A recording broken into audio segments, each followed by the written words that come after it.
Assalamualaikum warahmatullahi wabarakatuh. Selamat Waalaikumsalam pagi. warahmatullahi wabarakatuh. Semoga semuanya hari ini sehat.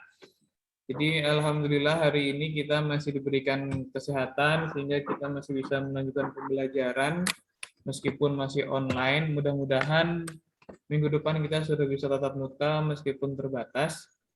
Jadi hari ini kenapa harus melakukan Zoom meeting? Karena dalam pembelajaran saya harus ada memberikan instruksi langsung terkait apa yang akan kita pelajari nanti. Jadi di 2 minggu yang akan datang ini, minggu hari ini dan minggu depan, itu saya akan melakukan penilaian keterampilan proses sains. Jadi agar kalian mengerti instruksinya, saya sudah menyiapkan LKPD dan dilengkapi nanti saya jelaskan cara mengisinya seperti apa. Oke, jadi tujuan pembelajarannya adalah tujuan pembelajaran kita hari ini adalah untuk mencari hubungan antara kecepatan fluida terhadap tekanan fluida. Jadi kita sudah masuk ke materi fluida dinamis. Kemudian selanjutnya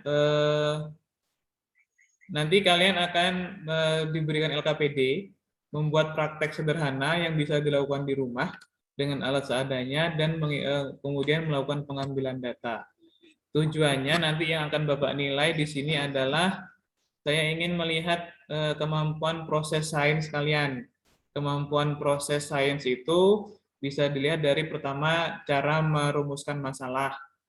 Karena kan kita orang IPA, jadi orang IPA itu biasanya harus berpikir kalau menyelesaikan masalah itu harus terstruktur. Jadi mulai dari bagaimana kalian mengidentifikasi masalah, kemudian bagaimana kalian bisa merumuskan hipotesis. Hipotesis itu dugaan awal sementara dari sebuah eksperimen atau percobaan. Kemudian kalian bisa melakukan eksperimen sesuai langkah-langkah yang diberikan, dan kemudian nanti bisa melakukan analisis data, dan terakhir bisa mengambil kesimpulan dari kegiatan yang akan kita lakukan. Oke, jadi langsung saja Bapak akan menampilkan LKPD-nya. Tadi LKPD-nya sudah Bapak share ya di Google Classroom.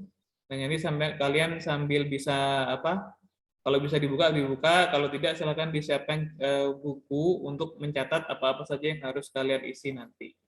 Oke, sekarang saya akan melakukan share screen dulu.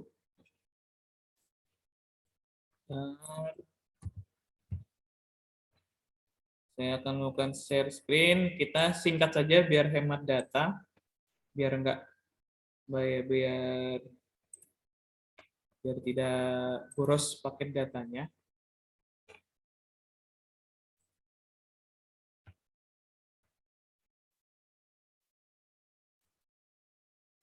Oke, sudah bisa melihat apa yang saya share? Sudah, Pak. Yang mic-nya on. Yang Bapak share bisa dilihat? Bisa, Pak. Bisa ya? Bisa, Pak. Oke. Jadi di sini yang pertama Bapak tampilkan itu adalah gambar sebuah aliran udara yang melewati mobil. Jadi ini kaitannya dengan aliran fluida. Udara itu adalah salah satu jenis fluida. Fluida itu kalau kita artikan secara sederhana adalah zat yang bisa mengalir. Jadi zat yang bisa mengalir itu ada air, ada minyak, ada udara. Nah, di sini Bapak ambil contoh, ini adalah aliran udara yang melewati mobil. Kalian pernah tidak berpikir kenapa kok bentuk mobil itu umumnya seperti yang digambar ini? Tidak ada yang misalkan kapnya ini kapnya yang berbentuk seperti kapal. Pasti kapnya itu berbentuk yang di depan lebih runcing, kemudian ada semacam belokan di depannya. Nah, tujuannya apa? Nah, setiap desain-desain kendaraan, baik motor maupun mobil, itu pasti ada tujuannya, jadi dia tidak sembarangan. Nah, kalau salah satu kenapa mobil bentuknya umumnya seperti ini, pertama dia adalah karena untuk mengalirkan udara. Jadi agar tekanan udara yang di atas itu lebih besar daripada tekanan udara yang di bawah. Kenapa tekanan udara yang di atas harus lebih besar? Agar mobilnya ketika melaju dengan kecepatan tinggi, dia tidak terbalik. Karena kan kalau kita menabrak udara, kecepatannya cukup tinggi, itu bisa membalikkan kendaraan. Nah, itulah alasannya kenapa mobil umumnya bentuknya tampilan depannya itu berbentuk seperti yang tampil di gambar itu. Tujuannya adalah untuk memperkecil tekanan udara sehingga mobil tidak terbalik ketika melaju. Nah, tujuan dari percobaan kita nanti meskipun sederhana, tujuannya nanti arahnya ke sini. Tujuannya adalah bagaimana cara memperbesar tekanan, memperkecil tekanan dengan melakukan eksperimen sederhana. Oke, jadi LKPD-nya nanti di Classroom sudah saya siapkan. Kalian nanti bisa download atau ada yang sudah download juga sudah bagus. Jadi di sini adalah kita tujuannya eksperimen sederhana melakukan prinsip Bernoulli. Prinsip Bernoulli tadi berkaitan dengan hubungan kecepatan aliran fluida dan tekanan fluida. Jadi nanti tujuan eksperimennya ini menemukan hubungan antara kecepatan aliran fluida terhadap tekanan fluida. Kemudian peralatan dan bahannya kita cukup menggunakan kertas. Nah, kemudian di sini nanti kalian membuat rumusan masalah. Rumusan masalah ini silahkan dikaitkan dengan tujuannya. Jadi titik-titik yang di sini yang sudah Bapak isi ini diisi dengan kaitannya dengan tujuan. Kira-kira isinya apa ini? Ini kan bagaimanakah pengaruh antara titik-titik terhadap titik-titik. Sudah ada bayangan kan isinya pakai apa? Di sini dengan titik-titik yang satu diisi pakai apa, yang di belakangnya pakai apa. Oke, nanti kalau ada pertanyaan di belakang, Bapak izinkan bertanya. Kemudian yang kedua, hipotesis. Hipotesis itu kalau dalam bahasa ilmiah itu adalah dugaan awal hasil eksperimen. Jadi ini adalah kira-kira nanti hasilnya seperti apa ya, jawabannya apa ya, itu disebut dengan hipotesis. Nah di sini ada pilihannya, semakin kecil atau besar. Nah di sini kan Bapak beri tanda bintang. Jadi silahkan dipilih nanti, mau yang pilih yang kecilnya atau yang besarnya. Jadi semakin kecil atau besar kecepatan aliran fluida, maka semakin kecil atau besar tekanan fluida. Jadi dipilih salah satunya, dipilih yang kecil atau dipilih yang besar. Nanti silahkan ditentukan sendiri. Kemudian prosedur pelaksanaan. Prosedur pelaksanaan di sini sudah Bapak siapkan di LKPD-nya. Jadi pertama siapkan satu lembar kertas, bebas kertas apa saja, asal jangan kertas koran atau kertas minyak karena nanti tidak bisa berdiri. Lebih bagus kalau dia kertas yang agak tebal. Kemudian ukurannya boleh 20 kali 20, boleh 10 kali 10. Yang penting ukurannya agak besar sedikit lah. Kemudian lipat kertas menjadi dua bagian yang sama, kemudian berdirikan seperti gambar. Jadi dilipat, kemudian diberdirikan. Nah nanti setelah diberdirikan, tiupkan udara di tengah-tengahnya sini. Setelah kalian pertama tiupkannya pelan dulu, ditiupkan pelan. Setelah ditiupkan, amati apa yang terjadi. Apakah kertasnya akan terbang menjauh atau malah kertasnya itu melengkung ke dalam. Nanti silakan kalian coba. Ini percobaannya sederhana, saya yakin bisa melakukan semuanya. Nah, yang pertama tiupnya pelan, kemudian amati hasilnya, catat di tabel ini. Kalau dia pelan, kondisi kertasnya bagaimana? Melengkungkah atau terbang? Kalau melengkung, melengkungnya itu melengkung sekali atau melengkung aja. Nanti kalian secara kualitatif saja mengamatinya. Kemudian dicatat ya tadi, kemudian ulangi lagi. Langkah 3, tiup lagi tapi lebih kencang dari yang sebelumnya. Setelah itu ditiup lagi lebih kencang, dan sampai 3 kali. Jadi nanti kekuatan tiupannya, ini kalian ukur masing-masing saja, bisa pelan, sedang, atau kuat. Karena kan, nah kondisinya seperti itu ya. Jadi nanti yang pertama kertas dilipat, kemudian ditiup tengahnya, amati apa yang terjadi. Pertama tiup pelan, kedua tiup sedang, ketiga tiup yang kencang. Kemudian hasil pengamatan kalian catat di hasil pengamatan di tabel ini seperti ini. Kemudian yang lanjut lagi bagian analisis data dan pembahasan.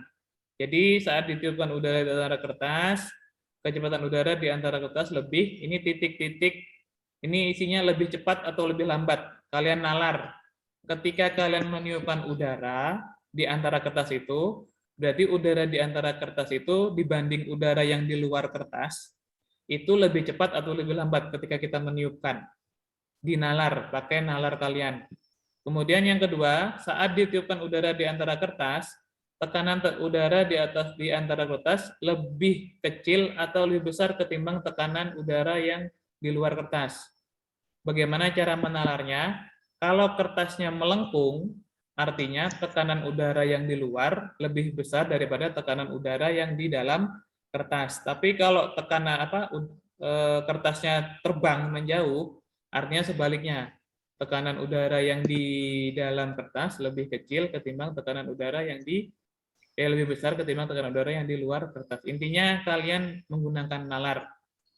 Kemudian pertanyaan yang ketiga, semakin kuat tiupan udara di antara kertas, semakin melengkung kondisi kertas. Artinya, semakin titik-titik aliran udara, ini isinya cukup semakin cepat atau lambat. Jadi semakin cepat atau lambat, pilih salah satunya ya, jangan dua-duanya. Pilih salah satunya. Semakin titik-titik aliran udara, maka semakin tekanan udaranya bagaimana kondisinya? Semakin besarkah atau semakin kecil? Itu dilihat dari hasil pengamatan yang sudah kalian lakukan. Kemudian yang terakhir, kalian diwajibkan membuat kesimpulan. Kesimpulan ini, kalau di laporan ilmiah, kesimpulan itu harus nyambung dengan tujuan. Jadi kalau tujuannya menemukan hubungan antara kecepatan aliran fluida terhadap tekanan fluida, maka kesimpulannya pun harus seperti itu. Jadi bagaimana hubungan antara kecepatan aliran fluida terhadap besarnya tekanan udara fluida? Apakah semakin cepat aliran udaranya, tekanan udara juga makin besar, atau sebaliknya? Semakin cepat aliran udara, tekanan udaranya akan jadi semakin kecil. Silakan nanti diamati. Oke, itu penjelasan Bapak tentang petunjuk pembelajaran hari ini. Jadi tidak ada hitung-hitungan. Jadi minggu ini dan minggu depan kita kegiatannya mengamati seperti ini. Ada yang mau bertanya? Silahkan. Pak, Ya. saya mau tanya, ini kan di tugasnya ada tabel-tabel.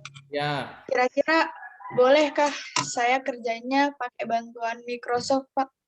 Kalau ada yang mau ngetik pakai Microsoft boleh, nanti Bapak kirimkan juga yang format Word-nya. Jadi kalian tinggal ngisi.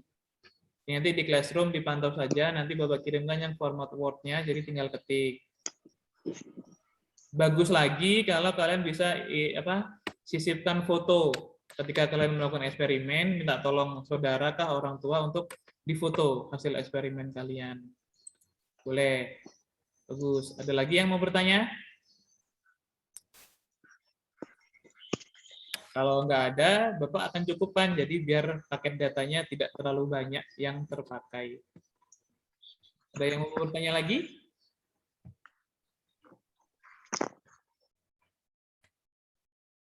Tidak ada? Kalau tidak ada, kita akhiri sesi Zoom meeting-nya. Nanti setelah itu kalian silahkan lakukan eksperimen. Nah, kalau ada yang mau bertugas kelompok, boleh atau tidak? Kalau rumah kalian berdekatan, mau melakukan tugas kelompok, boleh, silahkan. Maksimal 4 orang. Atau kalau mau mengerjakan tugasnya di sekolah sama-sama, boleh juga. Nanti saya ada di sini, saya bisa membantu kalian. Jadi yang rumahnya dekat, mau datang ke sekolah, mau bekerja secara kelompok, boleh. Atau yang rumahnya jauh, mau mengerjakan sendiri, juga boleh. Yang penting berusaha mengerjakan. Jadi silahkan diatur. Yang penting tetap jaga protokol kesehatan. Oke, tidak ada yang bertanya? Oke, kalau tidak ada, saya stop share-nya. Oke, di sini sudah semakin banyak yang hadir. Bentar saya foto lagi. Nggak usah ada gambarnya, nggak apa-apa.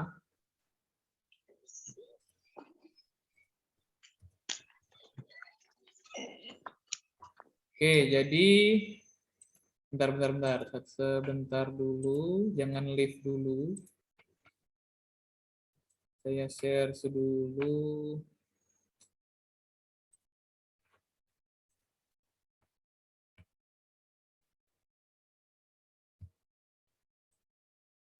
Ini buat bukti, karena saya sedang melakukan penelitian, jadi harus ada buktinya.